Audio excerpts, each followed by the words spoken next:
السلام علیکم ورحمۃ اللہ وبرکاتہ۔ پیارے ریٹ کے بچوں، آج میں باقی جو سوال ہے ان کا جواب لے کر حاضر ہوا ہوں، آج کچھ نئے انداز میں، اور یہ طریقہ صحیح رہے گا انشاءاللہ، آپ کو بھی فائدہ ہوگا۔ آج تو جلدی جو ٹف کویشچن ہے ان کے لیے جلدی جواب کے ساتھ آج کا سبق شروع کریں گے۔ تو سوال نمبر 10، تدریس کا وہ طریقہ جس میں چھوٹے چھوٹے جملوں کے ذریعے پڑھایا جاتا ہے وہ کون سا طریقہ کہلاتا ہے؟ قصہ واری طریقہ، جملہ واری طریقہ، لفظ واری طریقہ، یا تینوں درست ہے؟ یہ 4 آپشن ہے، اس میں سے آپ کو جواب دینا ہے۔ جلدی بولو۔ تدریس کا وہ طریقہ جس میں چھوٹے چھوٹے جملوں کے ذریعے، اب دیکھو جملوں کا لفظ آ گیا تو یہاں پر جو بی ہے، بی از کریکٹ، یعنی جملہ والا طریقہ ہے وہ طریقہ صحیح ہے، اور اسی کے ذریعے سے چھوٹے چھوٹے جملے بنا کر پڑھائے جاتے ہیں۔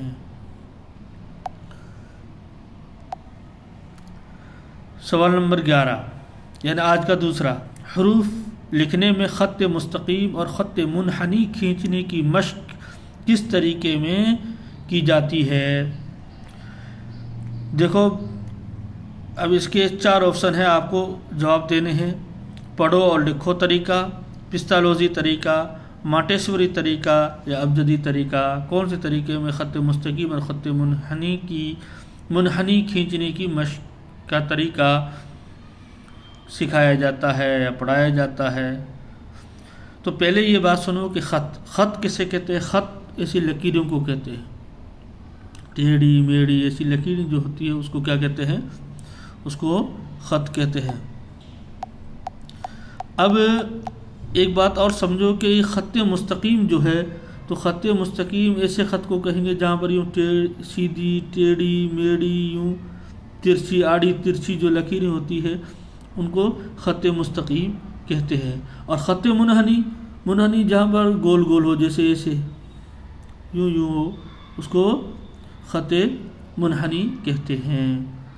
اب یہ بتانا ہے کہ یہ کون سی طریقہ ہے، پستالوزی طریقہ ہے، مانٹیسوری طریقہ ہے، یا ابجدی طریقہ ہے؟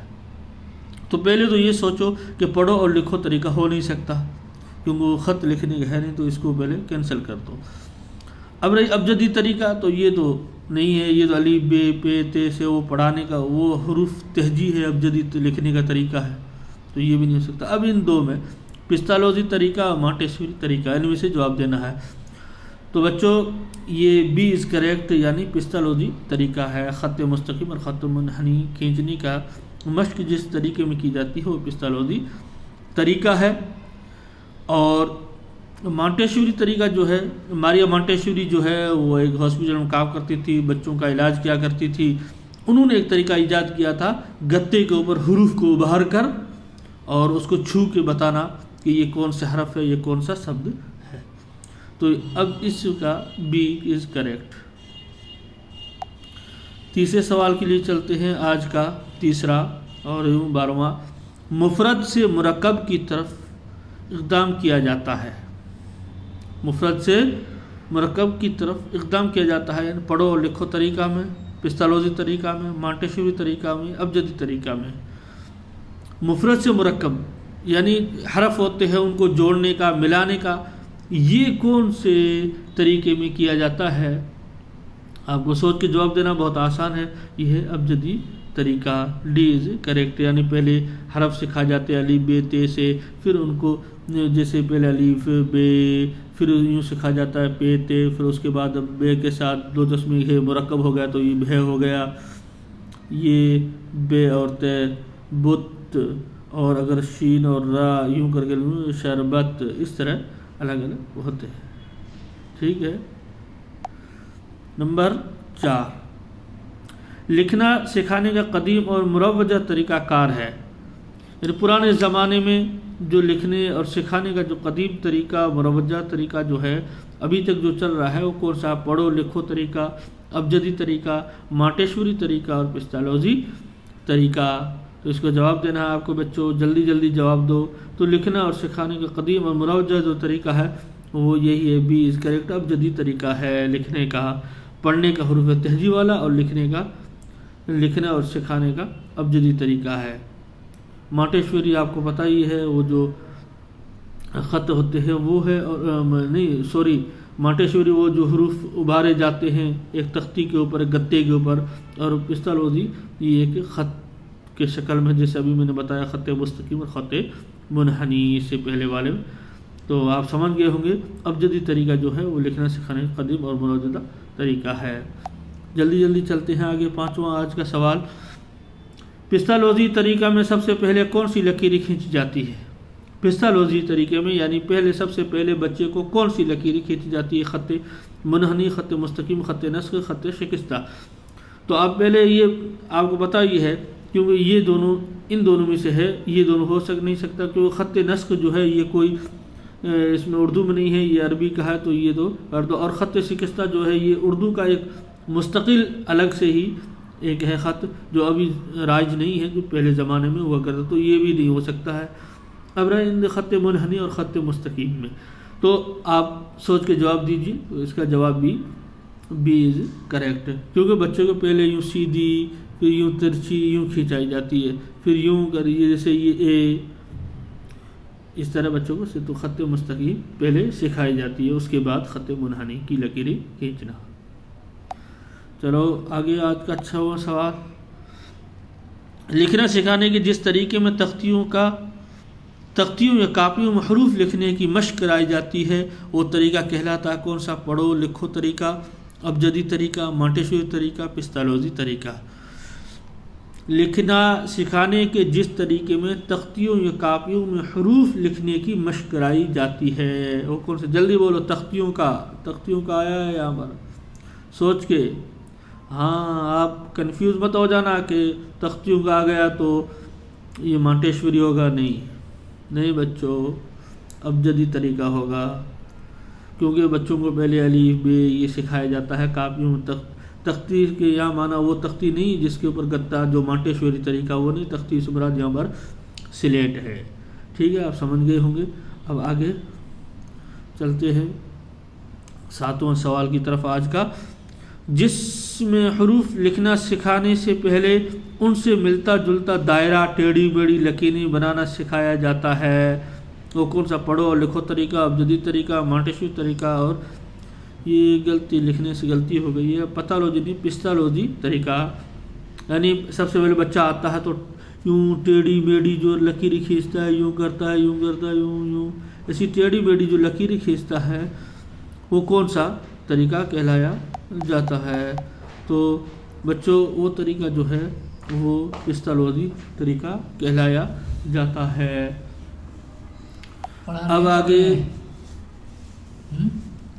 اب آگے 8واں سوال، مانٹیسوری طریقہ کس طریقہ کار کی ہی تبدیل شدہ شکل ہے؟ یہ مانٹیسوری جو طریقہ ہے یہ کس طریقہ کار کی تبدیل یعنی اس سے کی بدل کے اس شکل کو بنایا گیا ہے؟ یعنی پہلے ایسے کون سے، جیسے مانٹیسوری میں اب یہ 4 آپشن دیا ہے، کنڈر گارڈن، ڈالٹن، لیکچرر، ابجدی طریقہ، ان میں کس کی تبدیل شدہ بدلی ہوئی شکل ہے مانٹیسوری طریقہ؟ مانٹیسوری میں کیا ہوتا ہے کہ حروف کو جو ہے وہ تختی کے اوپر نکالا جاتا ہے، اس کے اوپر ہاتھ لگا کے، چھو کے، دیکھ کے بچہ سمجھ جاتا ہے۔ تو ایسا پہلے کون سا تھا اور اس کو بدل کے، تو یہ جو ہے جلدی سوچ کے بتائیے۔ ابجدی طریقہ ہو نہیں سکتا ہے کیونکہ اس میں حروف اگر لکھائے جاتے ہیں، وہ لیکچرر بھی نہیں ہو سکتا ہے کیونکہ اس میں لیکچر دیتا ہے، پڑھتا، جیسے میں ابھی آپ کو پڑھا رہا ہوں اسی طرح لیکچر دیتا رہتا ہے، وہ لیکچر طریقہ ہوتا ہے، وہ ہوا نہیں۔ اب انہی میں سے کون سا ہے؟ تو ان میں سے کنڈر گارڈن ہے،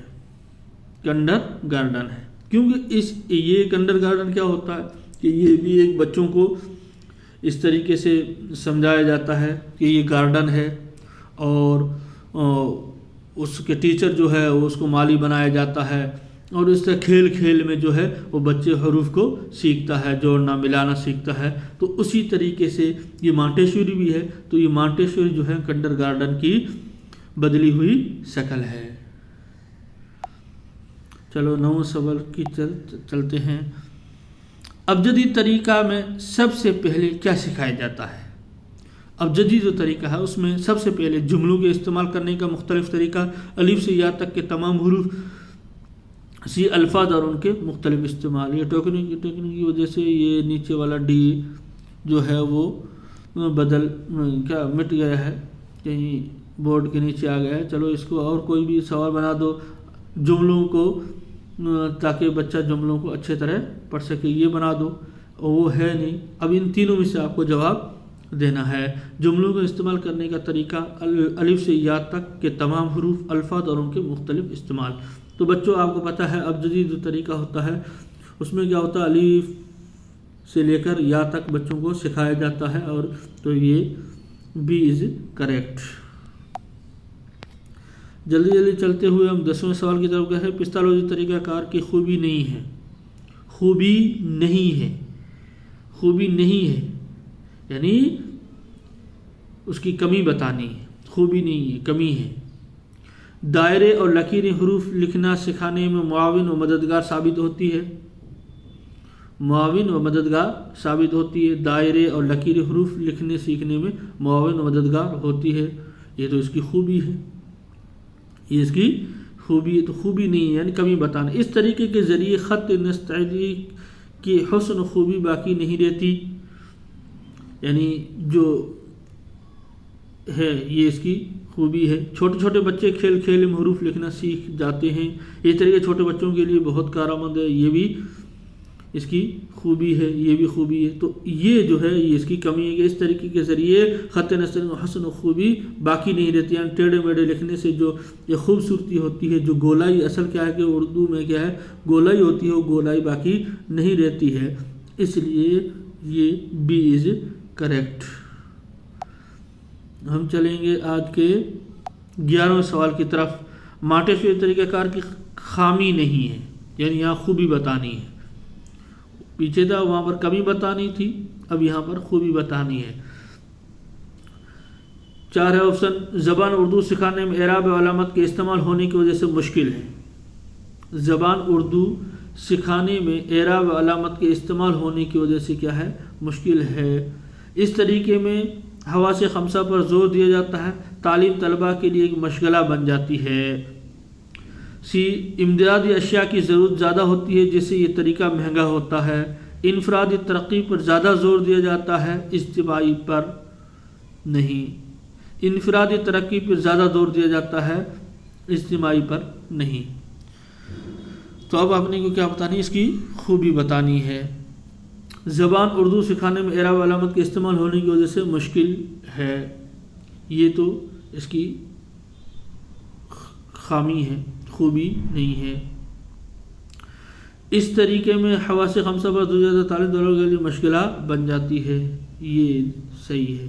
امداد اشیاء کی ضرورت زیادہ ہوتی ہے جس سے یہ طریقہ مہنگا ہوتا ہے، یہ اس کی کمی ہے کیونکہ مہنگا ہر کوئی اسکول وغیرہ اس کا نہیں کر سکتی. انفرادی طور پر زیادہ زور دیا جاتا ہے، اجتماعی پر نہیں. یعنی ہر الگ الگ بچے کو پڑھانا پڑتا ہے، یہ تو بہت مشکل ہے، تو یہ بھی اس کی کمی ہے. تو اس کی خوبی یہی کہ اس طریقہ میں حواس خمسہ پر زور دیا جاتا ہے اور تعلیم طلباء کے لیے ایک مشغلہ بن جاتی ہے. تو یہ بی از کریکٹ.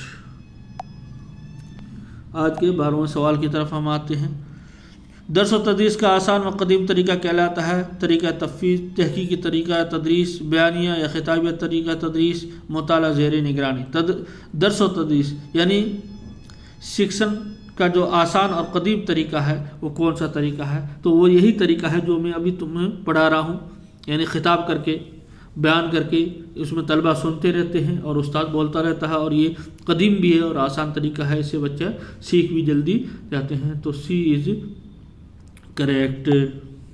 خطابی آپ سمجھ، خطبہ آپ نے جمعہ میں سنا ہوگا کہ امام صاحب خطبہ دے رہے ہیں. تو اب ہم سوال نمبر 13 کی طرف چلتے ہیں جلدی جلدی. بیانیہ طریقہ تدریس کی خامیاں ہیں. بیانیہ یعنی جو بولے جاتے ہیں اس میں کیا ہے، یہ طریقہ نظم، انشاء، قواعد کی تدریس میں زیادہ مفید و معاون ثابت ہوتا ہے. یہ صحیح ہے، کمی نہیں ہے اس کی. وقت اور محنت دیگر کے مقابلے میں کم صرف ہوتا ہے. اس میں وقت بھی اور محنت بھی کم ہوتی ہے کیونکہ یہ استاد بولتا رہتا ہے اور بچے سنتے رہتے ہیں، تو اس کی اتنا زیادہ وقت بھی نہیں اور محنت بھی نہیں لگتی ہے، اور دوسروں کے مقابلے میں کم وقت اور محنت لگتی ہے. اس لیے یہ بھی اس کی کمی نہیں ہے بلکہ اس کی خوبی ہے۔ اور تیسرا ہوتا ہے اساتذہ کی حرکات و سکنات سے طلباء کو بہت کچھ سیکھنے کو ملتا ہے، یعنی استاد جو ہوتا ہے، جو ٹیچر ہوتا ہے، وہ ادھر ادھر بولنے کا طریقہ، اس کے حرکات سکنات اور ادھر ادھر گھومنے، اس انداز سے بچوں کو سیکھنے کو موقع ملتا ہے، تو یہ بھی اس کی کمی نہیں ہے بلکہ اس کی خوبی ہے۔ یہ صرف اساتذہ مرکوز تدریس ہے، یعنی یہ ایسی ہے جس میں صرف استاد ہی سکریہ رہتا ہے، بچے جو ہوتے ہیں اسٹوڈنٹ اور طلبہ جو ہوتے ہیں وہ سکریہ اس میں زیادہ نہیں ہوتے ہیں، تو اس میں سے کوئی سوتا رہتا ہے، کوئی کیا کرتا رہتا ہے، جیسے ابھی آپ کوئی سن رہا ہے، کوئی کھانا کھا رہا ہے، کوئی سو رہا ہے، کوئی بیٹھ رہا چالو کر دیا، بس اس طرح نہیں، تو یہ اس کی کمی ہے۔ D is correct. ہم چلتے ہیں اب 14 سوال کی طرف۔ تحقیقی طریقہ تدریس کے موجد کون ہے، یعنی تحقیق کا جو طریقہ ہے اس کا بنانے والا، اس کا سب سے پہلے آوشکار کرنے والا کون ہے، تو جلدی جلدی میں آپ کو جواب دیتا ہوں، یہ 4 ہے، ان میں سے بی از کریکٹ، یہ آپ یاد رکھ لینا، پروفیسر آرام اسٹرانگ، یہی اس کا موجد ہے۔ ہم سوال نمبر 15 کی طرف چلتے ہیں۔ تدریس کا وہ طریقہ جس میں طلبہ استاد کی نگرانی میں سبق کا مطالعہ کرتے ہیں، اسے کہتے ہیں کون سا تحقیقی طریقہ کار، مطالعہ زیر نگرانی طریقہ کار، منصوبی طریقہ کار، کنڈر گارڈن طریقہ کار، کون سا ہے؟ دیکھو بچوں، اس میں 2 چیزیں آئی ہے، اس سوال میں آپ پڑھو گے کچھ سوال ایسے ہوتے ہیں جس میں ان کا جواب موجود ہوتا ہے، جیسے اس میں تدریس کا وہ طریقہ جس میں طلبہ استاد کی نگرانی میں سبق کا مطالعہ کرتے ہیں اسے کہتے ہیں، تو نگرانی اور مطالعہ دونوں آ گئے، تو مطالعہ زیر نگرانی طریقہ بی از کریکٹ۔ ہم 16 سوال کی طرف چلتے ہیں جلدی جلدی۔ کس طریقے تفویض میں طلبہ کا ٹیسٹ لیا جاتا ہے؟ ٹیسٹ لیا جاتا ہے آزمائشی تفویض میں، مسائلی تفویض میں، استحسانی تفویض اور تجرباتی تفویض میں۔ کون سے تفویض کے طریقے میں بچوں کا ٹیسٹ لیا جاتا ہے؟ تو آزمائش، آپ کو پتہ ہے آزمائش کہتے ہیں اس کا امتحان لیا جانا، تو یہ نا ٹیسٹ وہی، تو یہ از کریکٹ۔ مسائل میں ہوگا نہیں کیونکہ مسائل تو خود ایک مسئلہ ہی ہے، اس میں ٹیسٹ نہیں لیا جاتا ہے، وہ مسئلہ ہی ہے تفویض۔ استحسان جو ہے یہ ایک شاعری کے میں ہوتا ہے، اور تجرباتی یہ بھی نہیں، تو آزمائشی تفویض ٹیسٹ اسی میں لیا جاتا ہے بچوں کا، آزمائشی تفویض میں۔ آج کے سوال کے 17 نمبر کی طرف چلتے ہیں۔ شاعری کی خصوصیات اور محاسن کس طریقے تفویض میں لکھا جاتے ہیں؟ پچھلے والے بتا چکا ہوں میں، اب استحسانی تفویض میں کیا ہے؟ شاعری کی خصوصیات اور محاسن یعنی اچھائی بیان کی جاتی ہے، اس کی کس طریقے سے سندر ہونا چاہیے، شاعری کیسی ہونی چاہیے، کیا ہونی چاہیے، استحسانی تفویض میں لکھائے اور پڑھائے جاتے ہیں۔ ہم جلدی جلدی چلتے ہیں 18 سوال کی طرف۔ کس طریقہ تفویض میں طلباء کے علم کی جانچ کی جاتی ہے؟ علم کی جانچ کی جاتی ہے آزمائشی تفویض میں، مسائلی تفویض میں، استحسانی تفویض میں اور منصوبائی تفویض میں۔ تو بچوں آزمائشی تفویض میں نہیں کیونکہ وہ ٹیسٹ لیا جاتا ہے، مسائل یہ خود مسئلہ ہوتا ہے، استحسانی شاعری ہے، تو بچہ کیا ہے؟ منصوبائی تفویض میں منصوبہ بنایا جاتا ہے، پہلے پلان بنایا جاتا ہے، پہلے پلان بنایا جاتا ہے کہ کس طریقے سے بچوں کا جانچ، ان کے علم، ان کو کتنا گیان ہوا ہے، ان کو اب کیسے پڑھائیں گے، کس طریقے کا گیان ہوگا، تو یہ سب پورا حاصل کرنے کے لیے منصوبہ یعنی ایک پلان بنایا جاتا ہے، اور یہ منصوبائی تفویض ہے۔ D is correct. جلدی جلدی چلتے ہوئے ہم 19 سوال کی طرف آتے ہیں۔ مسئلہ کے طریقے کی خوبی نہیں ہے، مسئلہ کے طریقے کی خوبی نہیں، طلبہ اور استاد دونوں کی سرگرمی فعال رہتی ہے، فعال یعنی سرکریہ رہتے ہیں، مسئلے کے طریقے کی خوبی نہیں ہے، خوبی نہیں، تو طلبہ اور استاد دونوں کی سرگرمی فعال رہتی ہے، دونوں کی رہتی ہے، کیونکہ استاد مسئلہ پوچھتا ہے اور بچے اس کو حل کرنے میں لگے ہوئے رہتے ہیں، تو دونوں فعال اور سکریہ رہتے ہیں، تو یہ اس کی خوبی ہے، کمی نہیں، خوبی نہیں بتانا ہے یہاں پر، یہ تو اس کی خوبی ہے، تو یہ نہیں ہو سکتا ہے۔ ابتدائی کے لیے غیر مفید ہے، مسائل کو حل کرنے کی صلاحیت پروان چڑھتی ہے، بالکل مسائل کو حل کرنے میں کوئی مسئلہ دیتا ہے، اس کو پوچھتا ہے تو بچہ اس کو حل کرتا ہے، تو اس کو حل کرنے میں اس کی اور صلاحیت اور ایبلٹی اس کی بڑھتی ہے، تو یہ بھی نہیں ہو سکتا، یہ تو اس کی خوبی ہے۔ اس کی کمی بتانی ہے، طلبہ میں سائنٹیفک نظریہ کی نشو و نما ہوتی ہے، یعنی ویگیانک وکاس ہوتا ہے، مسئلے کو حل کرنے کی وجہ سے اس کو ویگیانک کیا ہے جو ہے نشو و نما وکاس ہوتا ہے، تو یہ بھی اس کی کمی نہیں بلکہ خوبی ہے۔ ہاں، تو یہ ابتدائی درجے کے لیے غیر مفید ہے، یہ اس کی کمی، یعنی بچے چھوٹے ہوتے ہیں ان کو کیا مسئلہ سمجھ میں آئے گا، ان کو مسئلہ کر دے دیں گے تو وہ ایک مسئلہ بن جائے گا، اس لیے بی از کریکٹ۔ جلدی جلدی کر رہا ہوں لیکن کوئی تھوڑا سا لمبا ہو جا رہا ہے۔ 20ویں سوال کی طرف جاتا ہے۔ استقرائی طریقہ تدریس میں کیا اقدام کیا جاتا ہے؟ استقرائی طریقہ تدریس میں کیا اقدام کیا جاتا ہے؟ استقرائی جو ہے یہ جو ہے ایک استقرائی اور ایک استخراجی، یہ دو چیز جو ہے یہ کیا ہوتے ہیں، یہ قواعد کے لیے ہوتے ہیں، گرامر کے لیے ہوتے ہیں اردو میں۔ تو اس میں کیا ہوتا ہے، معلوم سے نامعلوم کی طرف، مقرون سے مجرور کی طرف، یا بی اور سی صحیح ہے یا کل سے جز کی طرف، ان میں سے کون سا صحیح؟ تو استقرائی طریقہ تدریس میں جو ہے کیا اقدام کیا جاتا ہے، معلوم سے نامعلوم کی طرف، مقرون سے مجرد کی طرف سے، مقرون سے یعنی جو ملے ہوئے ہیں ان کو مجرد، ان کو الگ الگ کرنے کی طرف سے لیا جاتا ہے۔ تو بی اور سی از کریکٹ، یعنی ڈی از کریکٹ، دونوں صحیح ہے۔ ہم آتے ہیں 21ویں تدریس قواعد میں، مدارس میں جو روایتی طریقہ استعمال کیا جاتا ہے وہ کیا ہے، گنائی طریقہ تدریس، استقرائی طریقہ وضاحت، جملہ واری طریقہ تدریس، یعنی جو مدرسوں میں اسکولوں میں جو روایتی یعنی جو پرانا ہے وہی اصل چلا۔ تو یہ استخراج جو ہے یہ بہت، اس میں دو طریقے ہوتے ہیں، استخراج اور استقرائی۔ تو پرانی جو طریقہ ہے وہ کون سا ہے، استخراجی طریقہ تدریس ہے، تو بی از کریکٹ۔ 22ویں سوال کی طرف آتے ہیں ہم، استقرائی طریقہ تدریس کی خامیوں میں سے نہیں ہے، طلبہ کے سیکھنے کی رفتار سست ہوتی ہے، خامیوں میں سے نہیں ہے یعنی اس کی خوبی بتانی ہے۔ استخراجی کے مقابلے میں اس میں طلبہ کی معلومات میں اضافہ کم ہوتا ہے، اس مقابلے میں اس میں طلبہ کی معلومات میں اضافہ کم ہوتا ہے، طلبہ کے غلط نتیجے کی طرف رسائی کا امکان رہتا ہے، طلبہ سابقہ معلومات سے استفادہ کرتے ہیں۔ تو ان میں سے استقرائی طریقہ تدریس کی خامیوں میں سے نہیں ہے، یعنی اس کی خامی نہیں بلکہ اس کی خوبی بتانا ہے، تو اس ڈی ہے، یہ صحیح ہے، کیونکہ طلبہ جو ہے وہ سابقہ معلومات سے استفادہ کرتے ہیں۔ استقرائی میں کیا کہ قصہ بیان کیا جاتا ہے، اور قصے میں ضرور ایسی بات ہوتی ہے جو اس کو پہلے معلوم ہوتی ہے، اس لیے اس سے پہلے میں نے آپ کا سوال کون سا 20واں یا 19واں تھا، اس میں ہے کہ اس معلوم سے نامعلوم کی طرف اور مقرون سے مجرد کی طرف، تو یہ ہے، یہ اس کی خوبی ہے۔ اب آتے ہیں 23ویں سوال کی طرف، سوالات و جوابات طریقہ تدریس کا دوسرا نام ہے، یعنی سوالات و جوابات، آنسر اور کویشچن اور آنسر جو ہے یہ طریقہ تدریس کا دوسرا نام کیا ہے؟ یعنی سب سے پہلے اس کو ایجاد جو کیا ہے وہ سقراط نے ہی یہ ہے، افلاطون نہیں ہے، یہ نہیں ارسطو وغیرہ کچھ نہیں ہے، یہ سقراط طریقہ جو ہے، سقراطی طریقہ کار جو ہے، یہ سوالات و جوابات کا طریقہ تدریس کا دوسرا نام ہے، سوالات و جوابات، یاد رکھنا بچوں۔ اب ہم چلتے ہیں اگلے 24ویں سوال کی طرف۔ عام طور پر زبان کی تفہیم و تدریس عمل میں سوال کیے جاتے ہیں، سابقہ معلومات سے متعلق، سبق کے اعادے سے متعلق، نفس مضمون سے، یا تینوں درست ہے۔ یعنی عام طور پر زبان کی تفہیم یہ تدریسی عمل میں سوال کیے جاتے ہیں، یعنی بچوں سے جو عام طور پر سوال اس کا استاد، اس کا ٹیچر جو کرتا ہے وہ سابقہ معلومات یعنی پچھلی معلومات کے متعلق، یا سبق کے اعادہ سے یعنی سبق کو دہرانے سے، یا نفس مضمون یعنی جو اصل جو سبق ہے اس کا نچوڑ کے اس سے کس سے کرتا ہے۔ تو آپ کو پتہ ہے یہ استاد تینوں سے بھی سوال کرتا ہے، سابقہ معلومات سے بھی، سبق کے دہرانے میں بھی، اور نفس مضمون سے بھی کرتا ہے، تو ڈی از کریکٹ۔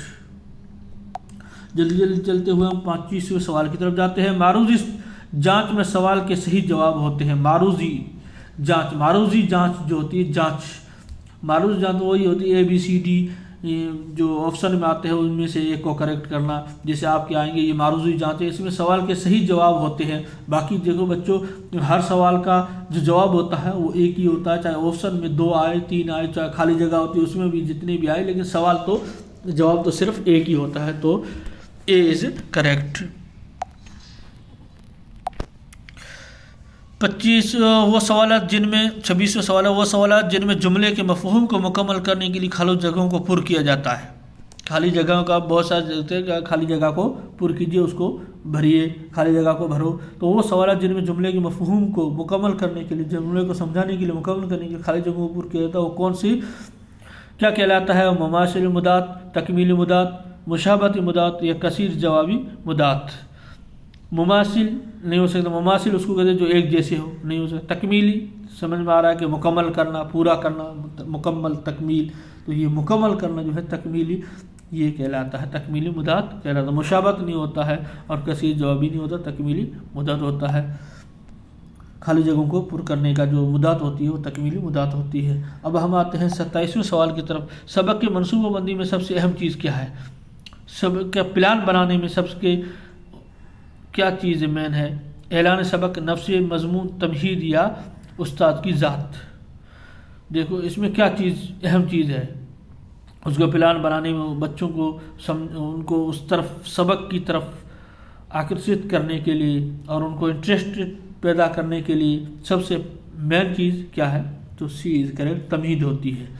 یعنی بچے کو اس سبق کے متعلق بتایا جاتا ہے، اس میں شوق پیدا، اس کی رغبت پیدا کی جاتی ہے، تب اس بچے وہ جو سبق ہے وہ آسانی سے سمجھ سکتے. تو اس لیے تمہید ضروری ہے، جس کو ہندی میں کہتے ہیں پرستاونا ایسا کچھ کہتے ہیں ہندی میں. اور تمہید یعنی رغبت اور اس کو اس کی طرف کھینچنا، سبق کی طرف ایسے ایسے سوال اور ایسے جواب ایسے انداز میں بتانا کہ آگے سبق جو ہے وہ بچوں کے لیے سمجھنا آسان ہو جائے. 28ویں سوال کی طرف جاتے ہیں. تدریسی سبق کی کامیابی یا ناکامی کا دار و مدار کس پر ہوتا ہے؟ تدریسی سبق کی کامیابی یا ناکامی کا دار و مدار کس پر، یعنی جو سیکشن جو ہے وہ اس کی کامیابی اور ناکامیابی کے دار و مدار کس پر؟ اعلان سبق پر، نفس مضمون پر، تمہید پر، یا خیالی مواد و مضمون پر؟ تو اس میں بھی چیز کریکٹ تمہید پر ہی ہوتا ہے. تمہید جیسی ہوتی ہے، اگر تمہید ایسی باندھی ہے کہ جس میں بچے کا سبق کی طرف انٹرسٹ بڑھ گیا ہے، اور تمہید اگر اچھی ہے تو بچہ بھی اس میں انٹرسٹڈ ہوتا ہے اور اس چیز کو آسانی سے اس میں کامیاب بن جاتا ہے. اور اگر تمہید ایسی ہے، بورنگ ہے، ایسی چیزیں ہیں تو بچہ اس سے غافل ہو جاتا ہے. تو تمہید بہت ضروری ہے، تمہید اچھی ہوگی تب اس کی کامیابی اور ناکامی کا اسی پر دار و مدار ہے. اب ہم چلتے ہیں 29ویں سوال کی طرف. تختہ سیاہ پر لکھنے کی صحیح ترتیب ہے. تختہ سیاہ پر یعنی جب ہم بلیک بورڈ پر لکھتے ہیں تو اس کا صحیح طریقہ کیا ہے؟ اے، سبق کا عنوان، تاریخ، گھنٹہ، ذیلی عنوان. سبق کا عنوان، ذیلی عنوان، تاریخ، گھنٹہ. تاریخ، ذیلی عنوان، سبق کا عنوان، گھنٹہ.